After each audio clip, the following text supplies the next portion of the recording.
Assalamualaikum warahmatullahi wabarakatuh. Bismillahirrahmanirrahim. Innal hamdalillah nahmaduhu wa nasta'inuhu wa nastaghfiruh wa na'udzu billahi min shururi anfusina wa min sayyiati a'malina. Man yahdihillahu fala mudilla lahu wa man yudlil fala hadiya lahu. Wa ashhadu an la ilaha illallah wahdahu la syarika lahu wa ashhadu anna Muhammadan abduhu wa rasuluhu sallallahu alaihi wa ala alihi wa sahbihi wa sallama tasliman katsira, amma ba'd. Qala ta'ala ya ayyuhalladzina amanu taqullaha haqqa tuqatih wa la tamutunna illa wa antum muslimun. يا أيها الناس اتقوا ربكم الذي خلقكم من نفس واحدة وخلق منها زوجها وبث منهما رجالا كثيرا ونساء واتقوا الله الذي تساءلون به والأرحام إن الله كان عليكم رقيبا. يا أيها الذين آمنوا اتقوا الله وقولوا قولا سديدا يصلح لكم أعمالكم ويغفر لكم ذنوبكم ومن يطع الله ورسوله فقد فاز فوزا عظيما.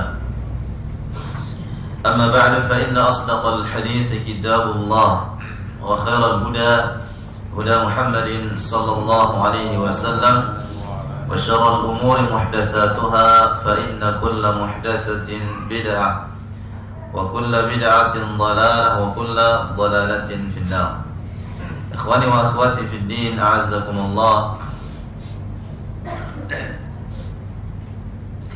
Alhamdulillah, kita memuji Allah Subhanahu wa taala dan kita bersyukur dengan nikmat dan karunia Allah Subhanahu wa taala kita bisa melanjutkan majlis ilmu pada kesempatan yang berbahagia ini.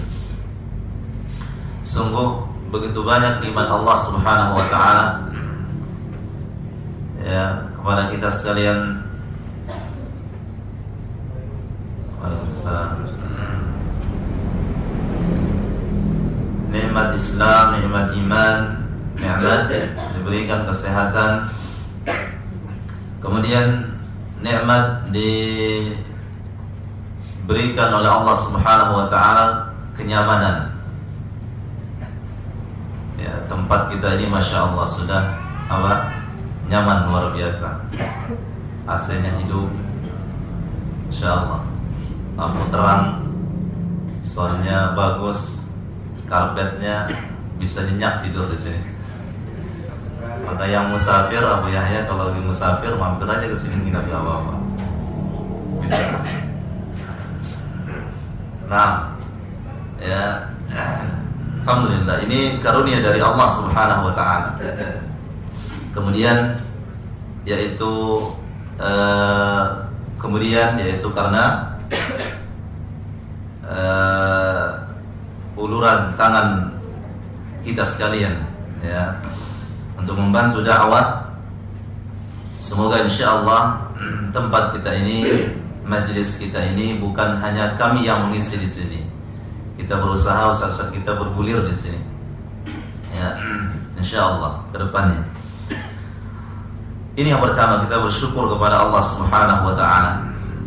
Karena dikatakan oleh sahabat Ali bin Abi Thalib radhiyallahu ta'ala, qayyidu ni'matallahi bisyukrillah. Ikatlah nikmat Allah dengan kalian bersyukur kepada Allah Subhanahu wa taala. Artinya orang yang bersyukur kepada Allah, dia akan ditambahkan oleh Allah Subhanahu wa taala nikmat tersebut. Nikmat apapun ikhwan, nikmat kesehatan, jangan sering mengeluh. Ya, nikmat rezeki syukur. Nikmat ya apa saja, bahkan nikmat ilmu kata Syekh Muhammad bin Shalih Al-Utsaimin, kita syukuri. Kita diberikan ilmu, diberikan majlis ilmu yang tempat yang kecil, namun alhamdulillah ini kita syukuri. Insyaallah semoga bisa menjadi yaitu besar dan berkembang nantinya. Kemudian ikhwani fillah azakumullah, kita lanjutkan bab dari kitab Al-Wajiz. Pembahasan dari kitab Al-Wajiz, yaitu bab yang berikutnya, babul aniyah. Bab yang membahas tentang al-aniyah. Al-aniyah artinya bejana. Silakan ya. Geser Pak, depan pintu. Tuh, jalan lewat. Al-aniyah artinya bejana. Kita akan membahas masalah bejana. Nah, bejana mafhum ya? Jelas, wadah, tempat air, ya, tempat menaruh air dan sebagainya. Kenapa masalah ini dibahas setelah bab taharah? Karena kita akan berbicara tentang air, tentang wudu. Wudu ini menggunakan air. Waalaikumsalam. Silakan Pak Ruslan. Nah, ya, di tempat apa kita meletakkan air ini? Ini akan dibahas. Kita akan membahas masalah al-aniyah bejana. Nah, baik itu ember, apa lagi? Drum, nah, baskom, yang lainnya, bejana, tempat air. Yang pertama beliau sebutkan wa yajuzu isti'malul awani kulliha, boleh menggunakan semua bejana, boleh memakai semua bejana untuk meletakkan air. Boleh menggunakan semua bejana, baik dari plastik, ya, dari karet, dari tanah, dari kayu, dari apa saja, besi, kulit, dari apa saja boleh. Bejana silakan. Kulit boleh nggak semua kulit? Kulit manusia nggak boleh. Kulit binatang yang haram dimakan nggak boleh. Nggak boleh bikin ikat pinggang dari kulit ular. Ikat pinggangnya kulit ular, nggak boleh. Nabi SAW bersabda, wala tattakhidhu an-nimar wala tajlisu 'ala al-harir wala an-nimar. Hadis ini sahih, terdapat dalam Bulughul Maram. Yang artinya, janganlah kalian duduk di atas sutra. Ini bagi laki-laki. Wala an-nimar, dan tidak boleh duduk di atas tikar yang terbuat dari kulit harimau. Waalaikumsalam warahmatullahi. Karena harimau ini haram dimakan, maka kulitnya tidak boleh dijadikan tikar, bejana, atau yang lainnya. Naam. Wa yajuzu isti'malul awani kulliha, boleh menggunakan semua bejana, dari apa saja bahannya boleh, illa aniyatadz dzahabi wal fiddah, kecuali aniyah bejana adz-dzahab. Nama adz-dzahab pertama, zahabun artinya emas. Kalau zahaba pergi, kalau zahabun emas. Tidak boleh menggunakan bejana yang terbuat dari emas atau yang ada campuran emas. Campurannya emas. Karena orang-orang kaya zaman sekarang sudah nggak tahu meletakkan uangnya di mana. Akhirnya dia beli, jangankan bejana tidak terbuat dari emas, kaos kaki aja, sepatu aja ada dari emas. Ya. Orang-orang kaya yang tidak paham agama, mereka meletakkan harta di tempat yang sia-sia. Bahkan ada jam tangannya harga sekian puluh juta, sekian ratus juta. Hatta ada tasnya, ada tas seorang harganya 400 juta. Mau naruh apa itu? Nah, jadi bejana ini semuanya boleh kecuali bejana yang terbuat dari emas, yang pertama. Kemudian yang kedua, wal fiddah, bejana yang terbuat dari perak, tidak boleh. Ya, gelasnya terbuat dari perak, ini nggak boleh. Piringnya terbuat dari emas atau campuran emas, ini tidak boleh pula. Fa innahu yahrumul aklu wasyurbu fihima khassatan. Kata Syekh di sini, sesungguhnya diharamkan al-aklu, makan, wasyurbu, dan minum menggunakan bejana yang terbuat dari emas dan perak ini. Tidak boleh makan dari piring yang terbuat dari perak, nggak boleh. Piringnya terbuat dari emas. Duna sairil isti'mal, adapun selainnya boleh. Artinya apa?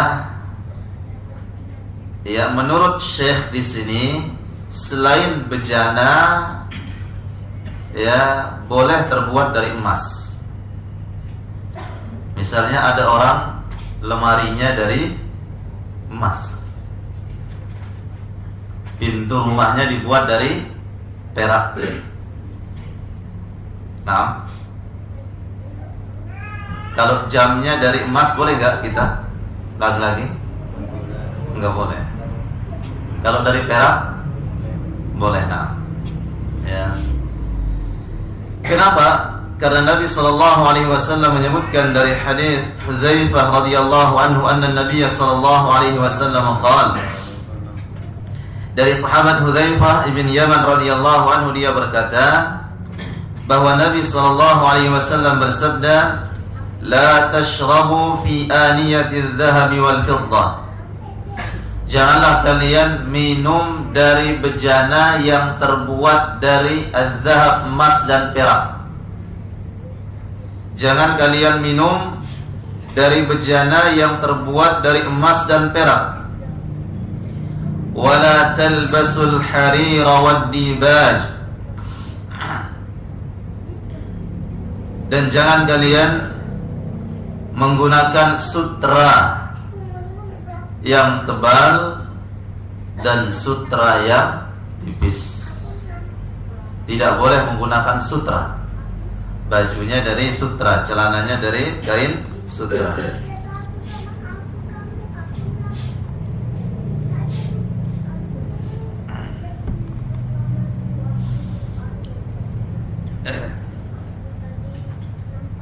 Nah, wala talbasul harira wad dibaj, jangan kalian menggunakan sutra yang tebal dan sutra yang tipis.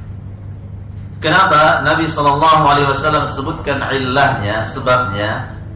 Kenapa tidak boleh menggunakan emas dan perak, sutra? Kenapa tidak boleh ya menggunakan ini, membuat bejana dari emas dan perak?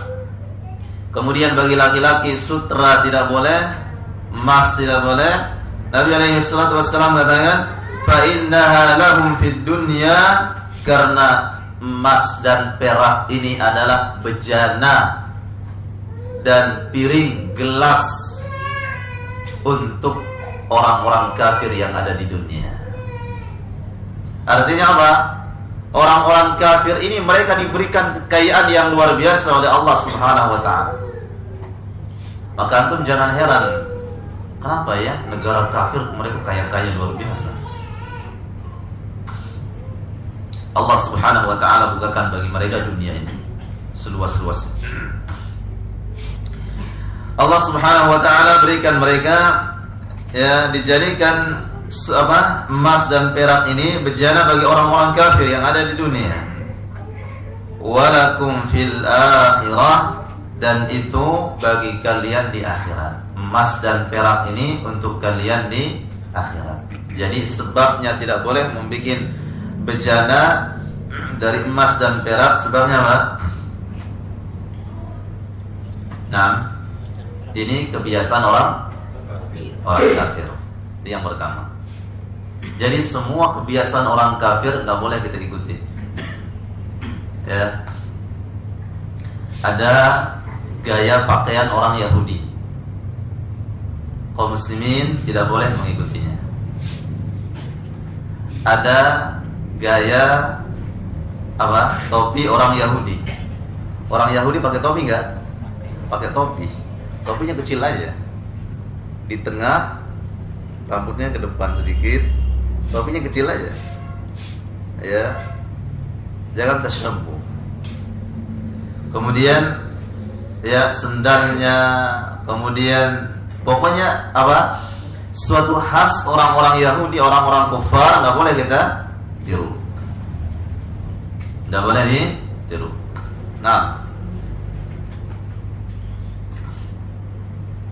kemudian sebab yang kedua, Nabi SAW melarang ya membuat bejana dari emas dan perak. Kalau ada emas atau perak, ya, atau ada bejana dari emas dan perak, kemudian ada air di situ, nggak boleh kita pakai berwudu. Kita akan membahas masalah wudu ini. Sebelumnya ini masalah bejana ini. Sebab yang kedua, dilarang menggunakan bejana yang terbuat dari emas dan perak, karena ini merupakan kemegahan, bermegah-megahan, yang berlebihan. Dan Islam melarang kita berlebih-lebihan dalam segala sesuatu. Allah Subhanahu wa taala berfirman dalam surah Al-Isra, "Wa la tubadzir tabdzira, innal mubadzirina kanu ikhwana asy-syayatin wa kana asy-syaitanu li rabbih kafura." Wa la tubadzir tabdzira, jangan kalian yaitu membuang-buang harta kalian. Innal mubadzirina kanu ikhwana asy-syayatin. Karena sungguhnya orang-orang yang bersifat tabdzir, membuang-buang harta, itu adalah sifat syaitan. Ya, ikhwan asy-syayatin, saudara-saudara syaitan. Wa kana asy-syaitanu li rabbih kafur, dan syaitan mereka kufur, dia kufur terhadap Allah Subhanahu wa taala. Ini sebagaimana kita bilang tadi, tasnya aja harga 400 juta ada itu. Ya, kacamatanya aja harga berapa? 100 juta. Padahal sama saja. Yang harga 100 juta sama yang harga 1 juta sama aja, bisa ngelihat. Nah, jangan mubadzir. Ini sebab yang kedua. Nabi SAW melarang bejana dengan emas dan perak. Ini adalah untuk orang-orang yang beriman di akhirat kelak. Dan di akhirat, ikhwani fillah nazakumullah, orang-orang yang masuk dalam surga Allah Subhanahu wa taala, mereka menggunakan sutra dan emas dan perak. Allah Subhanahu wa taala berfirman dalam Al-Qur'an,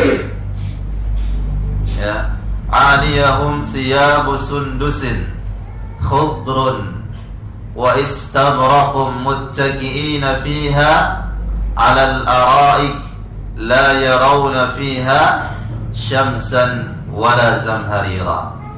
Yang artinya aliyahum siyabu sundus, mereka menggunakan pakaian sutra khudrun yang berwarna hijau, pakaian ahlul jannah, pakaian orang-orang yang masuk dalam surga Allah Subhanahu wa taala. Baik, ini sebabnya yang kedua, karena sutra ini merupakan atau emas dan perak merupakan yaitu peralatan orang-orang yang masuk dalam surga Allah Subhanahu wa taala. Naam.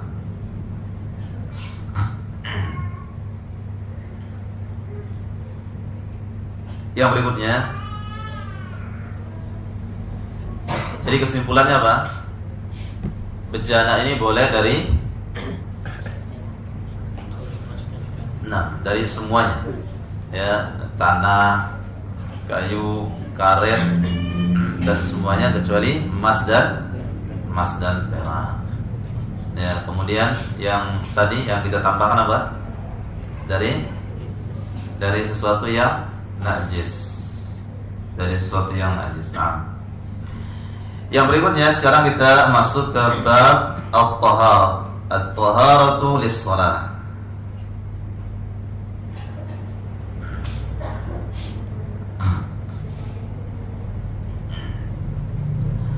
At-taharatu lis-shalah, taharah untuk salat. An Ibnu Umar radhiyallahu anhu qala sami'tu an-nabiy sallallahu alaihi wasallam yaqul. Dari sahabat Ibnu Umar radhiyallahu anhu dia berkata, aku mendengar Nabi sallallahu alaihi wasallam bersabda, la tuqbalu salatun bighairi tuhurin. Allah Subhanahu wa taala tidak akan menerima salat seseorang di antara kalian tanpa dia bersuci. Ya, tidak akan diterima salat tanpa kita bersuci. Wa taharatu, dan taharah, ikhwan, taharah bersuci ini ada dua. Bersuci dengan air, kemudian bersuci dengan debu. Alat yang kita gunakan bersuci ada dua. Yang pertama air, kemudian yang kedua debu. Awalan, yang pertama sekarang at-taharatu bil ma', taharah dengan air.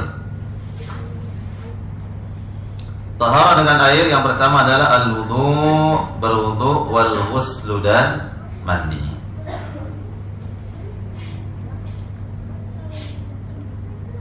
Nah, kemudian al-wudu yang pertama adalah al-wudu. Beliau sebutkan tentang sifatuhu, sifat atau cara berwudu Nabi sallallahu alaihi wasallam. Allahumma ya Rabbi. An Humran maula Utsman anna Utsman bin Affan radhiyallahu anhu da'a bi wudu'in fatawadda'a فغسل كفيه 3 مرات ثم تمضمض واستنثر ثم غسل وجهه 3 مرات ثم غسل يده اليمنى إلى المرفق 3 مرات ثم غسل يده اليسرى مثل ذلك ثم قال رأيت رسول الله صلى الله عليه وسلم توضأ نحو وضوء هذا ثم قال رسول الله صلى الله عليه وسلم من توضأ نحو وضوء هذا ثم قام فركع ركعتين لا يحدث فيهما نفسه غفر له ما تقدم من ذنبه. قال ابن شهاب وكان علماؤنا يقولون هذا الوضوء أسبغ ما يتوضأ به أحد للصلاة. Yang artinya dari sahabat Humran,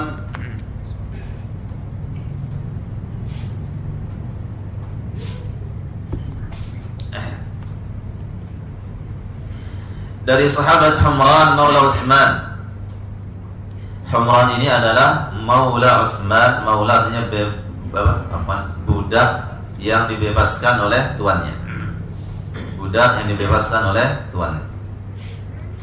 Dikatakan oleh Humran maula Utsman, yang dia adalah mantan budaknya Utsman bin Affan radhiyallahu ta'ala. Dia berkata, anna Utsman bin Affan radhiyallahu anhu da'a bi wudu'in.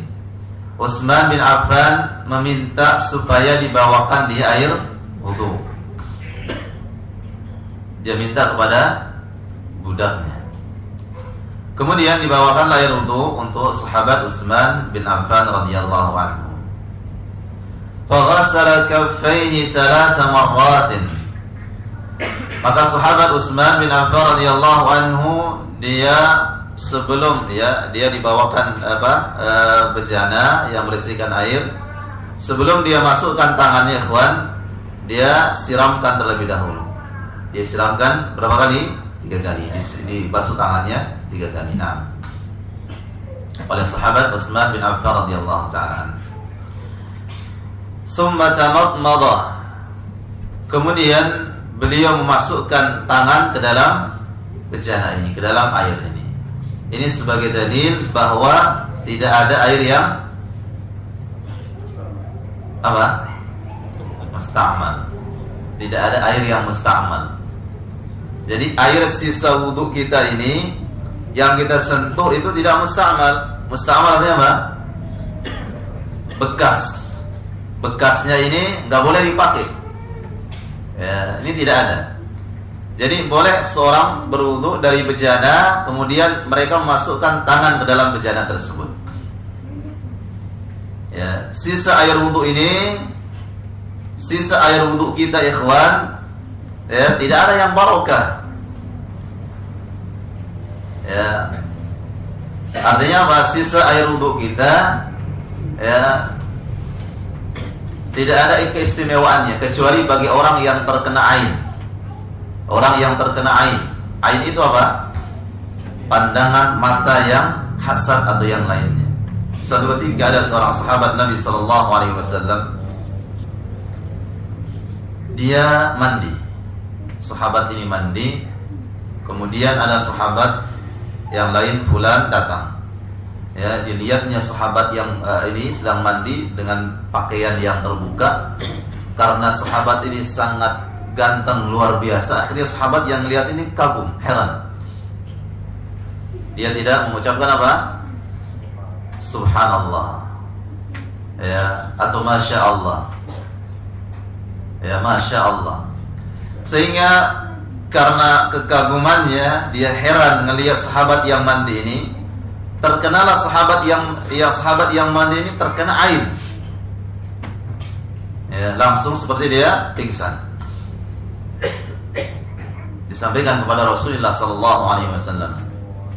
Maka Nabi alaihi salatu wasallam mengatakan, sesungguhnya ada di antara kalian yang mereka membahayakan saudaranya. Artinya jikalau kalian melihat sesuatu yang kalian kagum, melihat anak kecil yang kalian kagum melihatnya, atau melihat orang dewasa yang begitu ganteng Masya Allah, ya, atau melihat akhwat, ya, kemudian atau melihat sesuatu yang sangat indah, ucapkanlah Masya Allah. Ini sebagai obat. Kemudian Nabi SAW memerintahkan sahabat yang tadi yang melihat ini, diperintahkan dia berwudu. Kemudian air wudunya, sisa air wudunya disiramkan kepada sahabat yang sedang terkena penyakit ini. Kemudian dia sehat. Nah, kita lanjut. Humran maula Utsman bin Affan, budaknya Utsman bin Affan radhiyallahu anhu, membawakan air wudu untuk sahabat Utsman bin Affan radhiyallahu taala.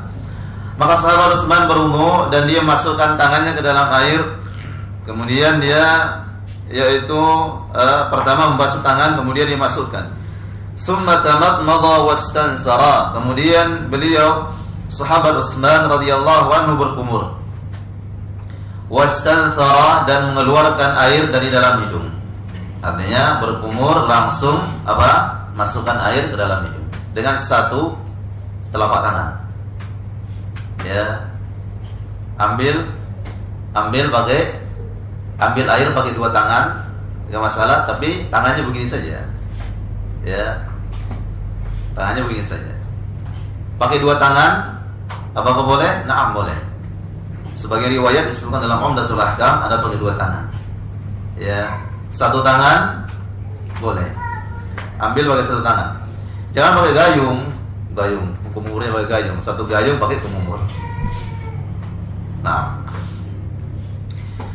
Nabi alaihi salatu wassalam atau Utsman bin Affan radhiyallahu taala anhu, dia berkumur dengan tangannya. Kemudian wastanthara, dia mengeluarkan air dari hidungnya. Artinya istinsyaq, kemudian istinthar. Summa ghassala wajhahu 3 marratin. Kemudian dia membasuh wajahnya 3 kali. Summa ghassala yadahu al-yumna ila al-mirfaqi 3 marratin. Kemudian dia membasuh tangan kanannya dari ujung sampai mirfaq, mata siku 3 kali. 3 kali.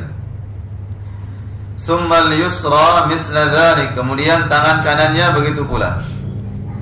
Summa masaha ra'sahu, kemudian dia mengusap kepalanya. Kepala semuanya, dari depan, belakang, kemudian ke depan lagi. Ya, jangan mengusap kepala gini saja sekali. Telinga kena air gini-gini. Baik, tapi mengusap kepala sempurna. Kemudian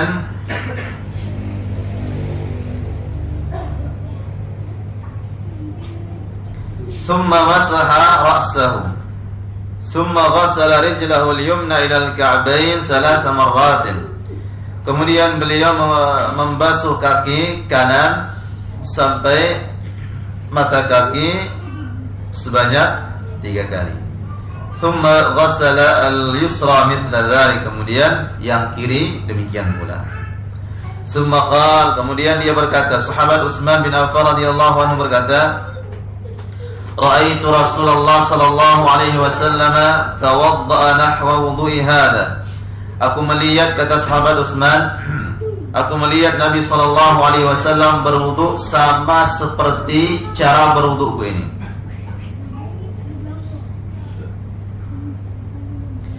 Summa qala, kemudian dia berkata,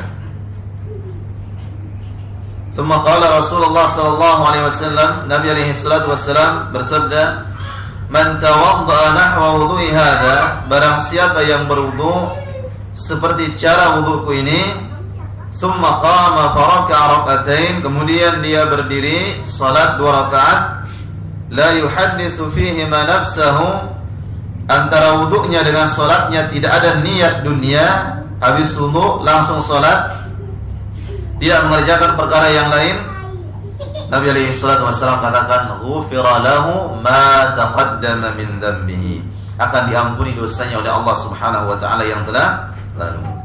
Qala Ibnu Syihab, berkata Ibnu Syihab, wa kana ulama'una yaqulun hadzal wudu, dikatakan oleh Ibnu Syihab, para ulama menyebutkan bahwa cara wudunya Utsman ini adalah cara wudu yang paling sempurna. Nah, jelas? Nah.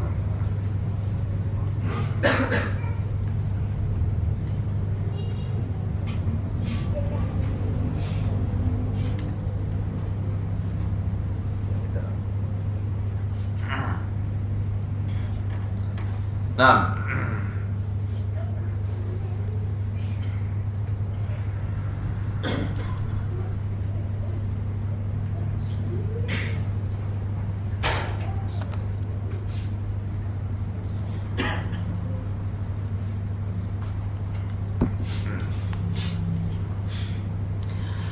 baik, demikian ikhwani fillah azakumullah, 2 perkara yang bisa kita ambil pada kesempatan malam ini.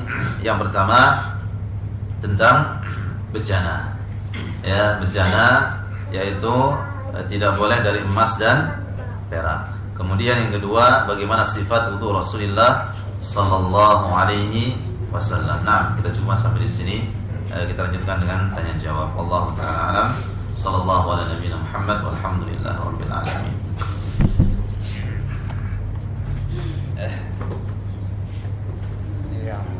Yang pertama kaitannya dengan perbuatan tasawuf dengan kafir ini, sepertinya banyak kita lakukan pada umumnya di Indonesia ini.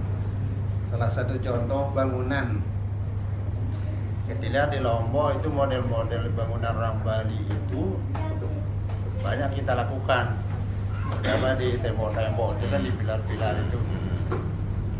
Nah, sementara dari satu sisi karena kita melihat indahnya saja, kita tahu bahwa perbuatan kita itu tasawuf. Terus bagaimana kira-kira tindak lanjutnya? Itu pertama.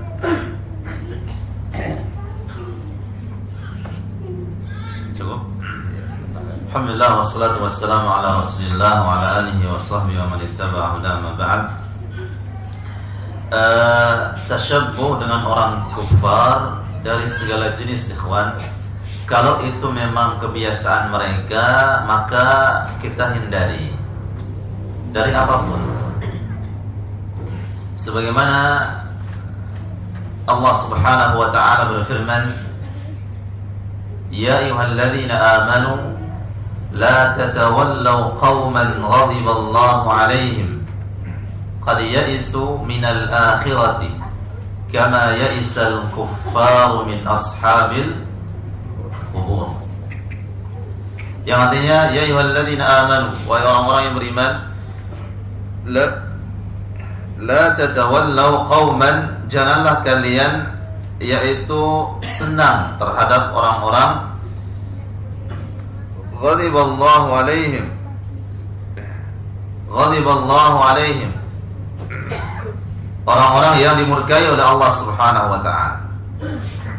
Wahai orang-orang yang beriman, janganlah kalian senang terhadap orang-orang yang dimurkai oleh Allah Subhanahu wa taala. Siapa orang yang dimurkai oleh Allah? Adalah orang-orang kafir.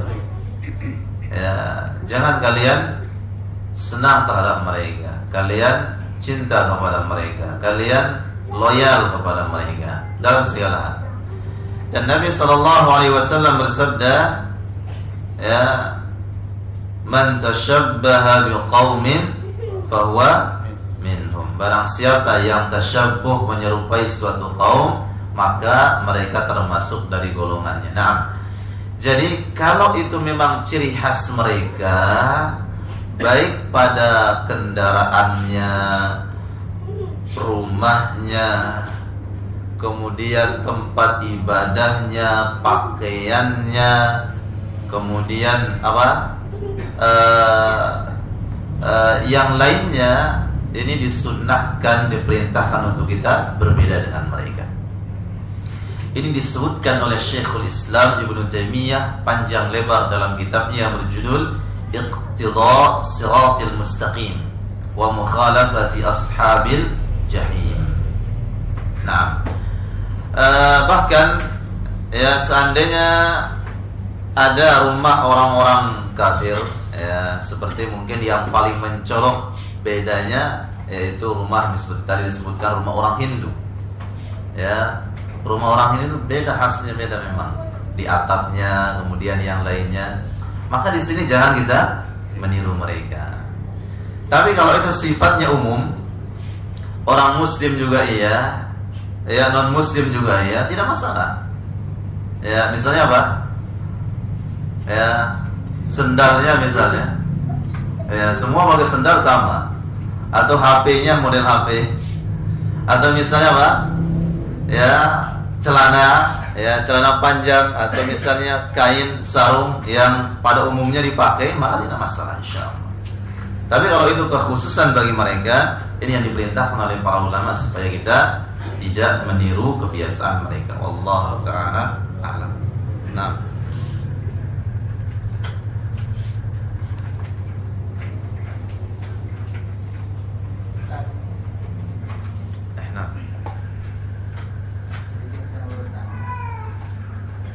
Kalimantan ini ada namanya minyak bintang, saya juga belum tahu. nah minyak bintang.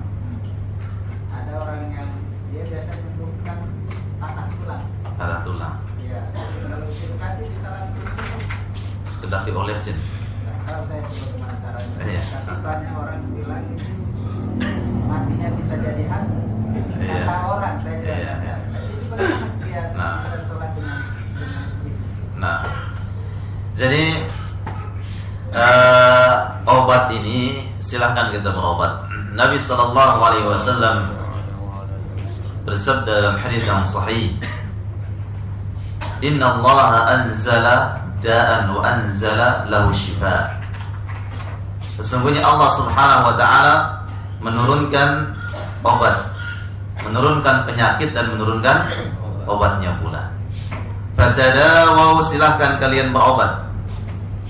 Wala tatadawaw biharam.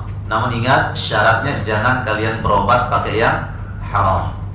Dia bilang saya pusing saya hanya bisa hilang kalau saya minum khamar. Enggak boleh. Ya, jangan berobat pakai yang haram. Kemudian ya, dalam banyak riwayat-riwayat yang lainnya Nabi SAW sebutkan tentang haramnya berobat dari perkara yang haram. Maka berobat ini ikhwani fillah azakumullah disebutkan oleh para ulama harus memenuhi dua syarat. Obat ini harus memenuhi dua syarat apapun jenisnya. Yang pertama, sesuai dengan syar'i. Dianjurkan, diajarkan, diperintahkan oleh Allah atau Rasulnya Sallallahu Alaihi Wasallam. Apa obat yang langsung Allah perintahkan dalam Al-Quran? Ya, madu. Allah berfirman dalam surah An-Nahl, bahkan ada surah Lebah. Ya, Allah berfirman, "Wa auha rabbuka ila an-nahli an ittakhidhi minal jibali buyuta wa minasy syajari wa mimma ya'rishun thumma kuli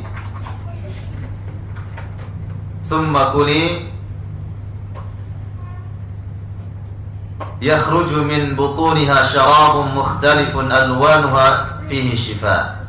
Yang artinya wa auha rabbuka ila an-nahli.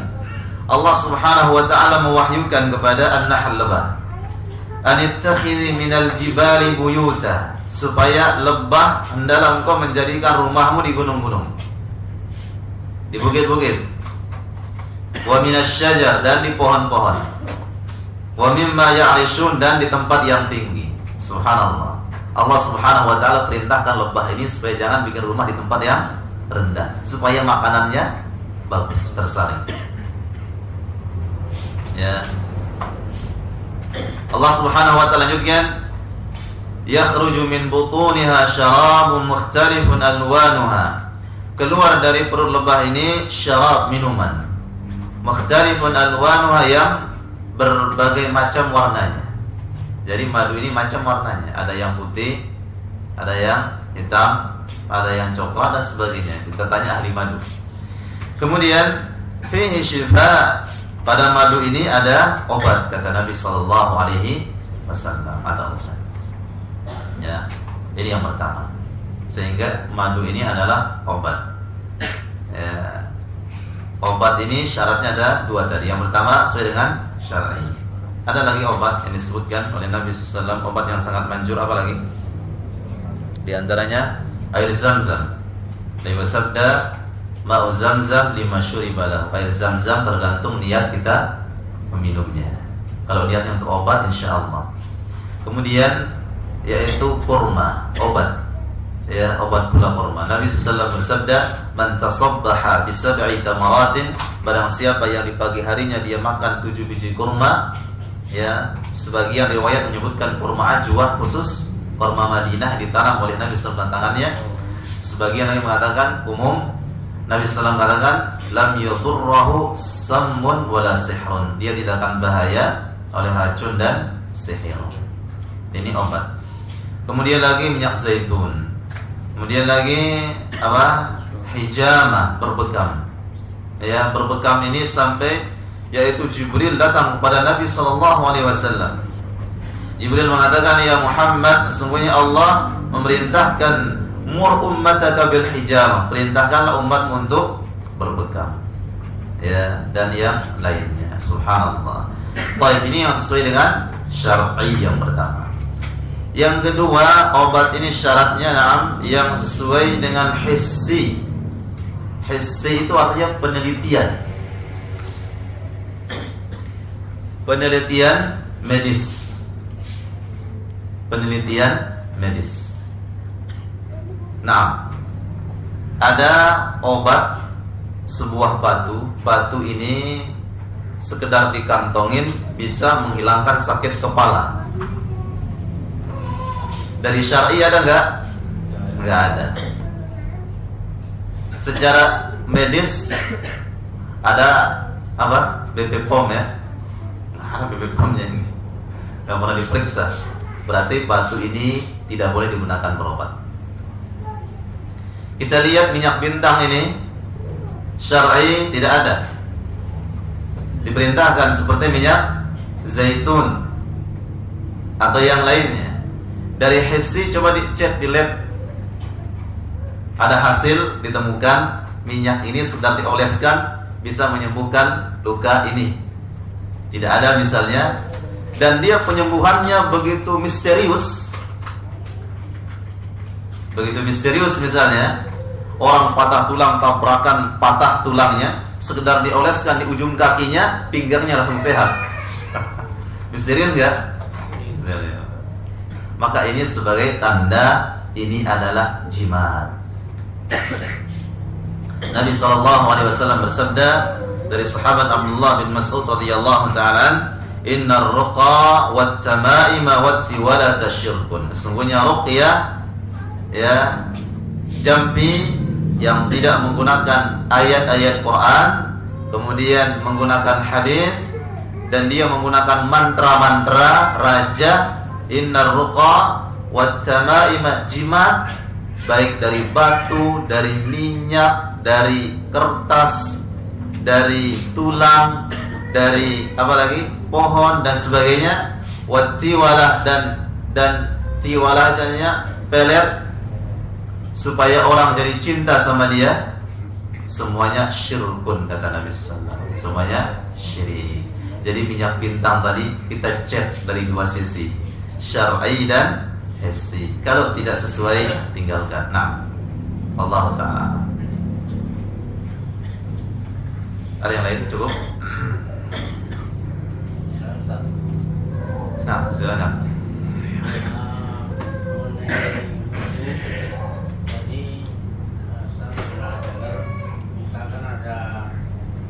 Kamar mandi umum, katanya kita nggak boleh wudhu di situ kalau kamar mandi itu ada baknya, ada klosetnya. Sedangkan mungkin kalau di tempat kita sendiri untuk pribadi, bagaimana itu? Tidak boleh wudhu di kamar mandi umum. Begitu maksudnya, Pak? Iya. Iya. Kamar mandi yang ada klosetnya. Iya.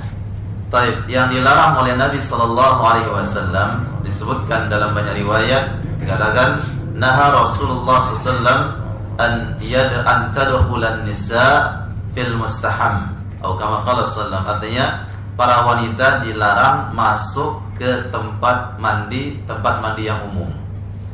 Atau para laki-laki pula demikian, dilarang masuk ke tempat mandi yang umum. Artinya apa? Tempat mandinya umum, semuanya di situ telanjang bulat, saling lihat. Itu yang nggak boleh. Karena pada masa jahiliyah mereka punya tempat mandi di satu kampung satu. Karena ya jarang air. Jadi satu tempat itu satu tempat mandi, masing-masing kampung punya satu tempat mandi. Ya. Dan di pelosok-pelosok biasa seperti itu, ada sumur umum. Sehingga mereka mandi di situ bareng. Yang perempuan sama perempuan, mereka sama-sama saling lihat. Ya. Yang laki-laki juga demikian, saling lihat. Ini yang nggak boleh, yang dilarang oleh Nabi SAW. Jangan kita masuk ke tempat umum. Nabi SAW bersabda dalam riwayat yang lain, man kana yu'minu billahi wal yawmil akhir fala yudkhil halilatahul hammam, atau kama qala sallallahu. Artinya, barang siapa yang beriman kepada Allah dan hari akhir, maka jangan dia berikan istrinya masuk ke tempat mandian umum. Nah, kalau sekarang mungkin apa? Ya, kolam renang. Ya, yang mereka di situ hanya pakai menutup aurat-aurat yang besar saja. Mereka campur itu nggak boleh. Kemudian adapun tentang wudhu di tempat yang umum yang ada kloset, ditanya Syekh Muhammad bin Shalih Al-Utsaimin rahimahullah taala, beliau mengatakan boleh selama terhindar dari najis. Nah, ini terdapat dalam fatwa beliau, boleh berwudu di tempat yang ada klosetnya, tempat mandi, selama tidak ada yaitu najis, dia tidak terkena dengan najis. Wallahu taala. Nah, tadi dijelaskan wudu pakai bejana. Bejana. Sekarang kan banyak pakai keran. Jadi kalau kita pakai bejana kan dari telapak tangan ke siku. Nah, sekarang dari keran orang dari sikunya ke gini aja sudah. Nah, jadi tadi disebutkan di jari bejana yaitu dari telapak tangan ke siku. Sekarang dari siku ke telapak tangan. Boleh nggak? Boleh. Ya. Dia mulai dari semuanya langsung kena keran, tengah-tengahnya, ujungnya, depannya, boleh. Ya, intinya dia basah dari ujung sampai siku. Tidak disebutkan oleh Nabi SAW Nabi membasuh dari ujung telapak tangan sampai siku. Ya, tapi yang disebutkan dibasahi dari ujung telapak tangan sampai siku. Yang ada adalah hanya kepala. Nabi SAW disebutkan wa bada'a bi muqaddami ra'sihi. Nabi memulai dari depan. Kalau tangan, kaki tidak disebutkan dari ujung sampai sini. Tapi disebutkan basahnya dari ujung sampai sini. Memulainya dari tengah, basahkan semuanya boleh, atau lebih afdal dari ujung. Nah, ya Allah Ta'ala. Mungkin lanjutan dari pertanyaan tadi mengenai berwudu di dalam WC, kamar mandi yang ada WC-nya. Mungkin di situ bagaimana dengan melapaskan basmalah di situ? Ketika mulai. Bagaimana dengan mengucapkan basmalah di dalam WC? Boleh nggak? Nggak boleh. Sementara Nabi SAW bersabda dari hadis Abu Hurairah radhiyallahu ta'ala dalam riwayat Abu Dawud, Tirmidzi, Ahmad dan yang lainnya, Nabi bersabda, la wudu'a liman lam yadhkur ismallah. Tidak diterima wudu seseorang yang tidak membaca bismillah. Sehingga dengan dalil ini para ulama dua pendapat. Yang pertama mengatakan wajib baca bismillah. Pendapat yang kedua mengatakan tidak wajib. Pendapat yang mengatakan wajib sebagaimana dalil yang tadi, ya, tidak diterima wudu seorang yang tidak baca bismillah. Pendapat yang kedua mengatakan tidak wajib, karena mereka mengatakan dalil tadi didhaifkan oleh sebagian para ulama. Yang rajih insyaallah yang lebih kuat bahwa mengucapkan bismillah ini sunnah, bukan wajib. Seandainya seorang lupa membaca bismillah sebelum berwudu, maka wudunya sah. Seandainya seseorang tidak membaca doa setelah wudu, wudunya sah. Ya. Tapi seandainya ada seorang dia baca bismillah sebelum berwudu, kemudian ya dia baca doa setelah wudu, tapi dia lupa mengusap kepala, akhirnya sholat. Setelah dia sholat baru dia ingat ternyata kepalanya belum diusap, dia lanjut sholat atau diulang sholatnya? Ulang sholatnya. Ulang wudunya. Ulang wudunya. Sebagaimana dalil disebutkan, ya, ada seorang sahabat yang berwudu, kemudian apa? Wa fi qadamihi mislu dhufri lam yusibhul ma. Di kakinya ada sebesar kuku yang tidak terkenai air. Maka Nabi alaihi salatu wassalam perintahkan sahabat ini untuk mengulang wudunya. Ya. Maka bagaimana membaca bismillah ya sebelum berwudu sunnah. Yang lupa tidak masalah, tapi yang sengaja jangan. Nah, jangan disengaja, ini kan sunnah aja katanya, enggak apa-apa lah. Sunnah bermakna apa? Yaitu cara Nabi SAW. Kemudian mengucapkan basmalah di dalam WC ini enggak boleh. Ya, dalam kamar mandi enggak boleh. Maka diucapkan sebelum masuk. Sebelum masuk diniatkan membaca bismillah sebelumnya untuk niat masuk dan niat apa? Wudu. Ya, Allah Ta'ala alam. Kita cukupkan. Subhanakallah bihamdik, asyhadu an la ilaha illa anta, astaghfiruka wa atubu ilaik. Assalamualaikum warahmatullahi wabarakatuh.